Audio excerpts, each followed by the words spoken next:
Case study day 25। આજનો case કંઈક એવો છે જે કેસથી ઘણા બધા લોકો પરેશાન હોય છે। કેસ કંઈક એવો છે પ્રમોલ્ગેશન સેટેલાઇટ માપણી, જેનું અત્યારે મેં તાજેતરમાં એની મેં મુહિમ પણ ચાલુ કરેલી છે। પણ કેસ કંઈક એ રીતનો છે કે ભાઈ જે તે વખતે 2015-16માં જ્યારે નવા પ્રમોલ્ગેશન આવ્યા હતા સેટેલાઇટ માપણી, એ વખતે એક વ્યક્તિ જેની જમીન હોય છે 122 ગુઠા, એ જમીન ઓછી થઈને સીધી 82 ગુઠા થઈ જાય છે 2015-16માં। પછી એ વ્યક્તિએ 2016માં અરજી કરી સુધારા માટે, 2017માં અરજી કરી, કોઈ પણ પ્રકારના રિપ્લાય નહીં। પછી જે વ્યક્તિ હતા, જે ખેડૂત હતા, એ કોઈ કારણસર ફોરેન જતા રહે છે થોડા સમય પૂરતા। પછી ફોરેનથી જેવા રિટર્ન આવે છે, 2022માં રિટર્ન આવે, ફરી પૂછપરછ ચાલુ કરે, ભાઈ 2016-17માં મેં અરજી કરેલી તેને શું થયું? કોઈ પણ પ્રકારનો સિંગલ રિપ્લાય નહીં। 2016-17ની જે અરજી થઈ હતી એ અનુસંદર્ભે પણ એમને એક પણ પ્રકારની નોટિસ આપવામાં આવેલી ન હતી।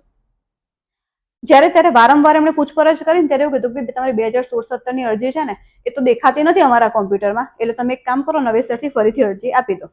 એટલે વ્યક્તિએ શું કર્યું કે હા ભાઈ ચલો નવી ફરીથી અરજી આપી। 2023માં એ લોકોએ ફરી અરજી આપી। 2023ની જે અરજી કરેલી હતી ને એ અરજીના અનુસંદર્ભે આખી પ્રોસેસ થઈ કે ભાઈ આ તમારી તો આજે તકલીફ છે એકત્રીકરણની, તમે એકત્રીકરણમાંથી સુધારો કરીને લાવો। એ વ્યક્તિ ફરી પાછા એકત્રીકરણમાં સુધારો કરીને લાયા। એકત્રીકરણમાંથી જેવો સુધારો કરીને લાયા એટલે પછી કે ભાઈ આ તો નકશાની તકલીફ છે, તમે નકશો સુધારો। આ અનુસંદર્ભે એ લોકોએ નકશો સુધારવા માટે ગયા। નકશો સુધારવા ગયા ને ડીએલઆર શું કીધું કે ભાઈ તમે આ 3 સર્વે નંબર છે એની માપણી કરાવો। વ્યક્તિ ભૂલ કોનામાં થયેલી છે?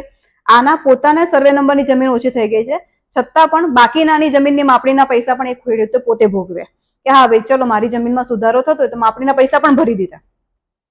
માપણી થઈ ગઈ પછી શું કહેવામાં આવ્યું કે ભાઈ હવે માપણી થઈ ગઈ છે, હવે આ જે સર્વે નંબરમાં જે આ માપ છે, કારણ કે જે બાજુના સર્વે નંબર હતો એમાં 9 ગુઠા જમીન વધી ગઈ હતી।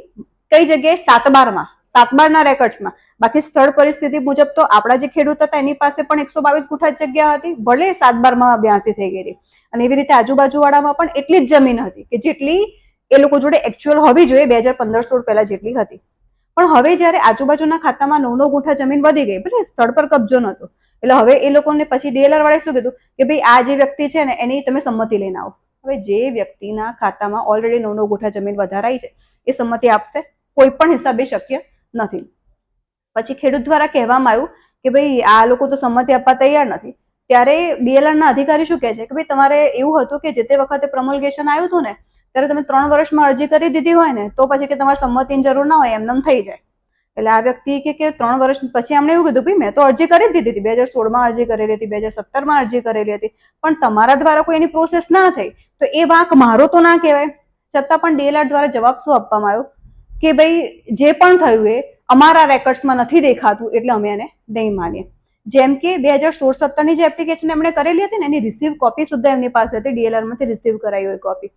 2023 પછી નિર્ણય પણ હંમેશા 2016-17ની એપ્લિકેશનના હિસાબે થવો જોઈએ, પરંતુ થયું કંઈક આવું નહીં, એટલે ડીએલઆર વાળાએ જે તમારી અરજી હતી એ દફતરે કરી દીધી કે ભાઈ સંમતિ નથી મળતી।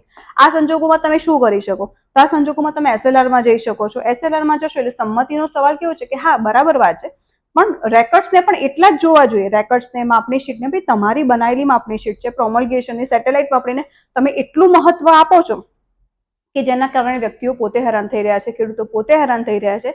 તો પ્રમોલ્ગેશનમાં જ્યારે એક વ્યક્તિ કહી રહ્યા છે તો એ સરકારની પોતાની જવાબદારીમાં આવે છે કે ભાઈ હા આ લોકોએ કરેલું છે તો હવે આપણે ચેક કરીને જો લાગે તો પછી એમાં ક્યાં સંમતિ લેવાની છે? સંમતિ વગર પણ તમે કરી જ શકો છો। હા કંઈક ખોટું કરતા હોય બરાબર, માપણી શીટ જે પહેલાની હતી ને એ જ માપણી શીટ અત્યારે આવી રહી છે, છતાં પણ આ પ્રકારની સંમતિ લોકો માંગે છે। પણ એસએલઆરમાં તમે લડત આપો છો, એસએલઆર પછી તમે હાઈકોર્ટમાં લડત આપો તો આ જગ્યાએથી તમારું નિરાકરણ પણ આવી શકે છે।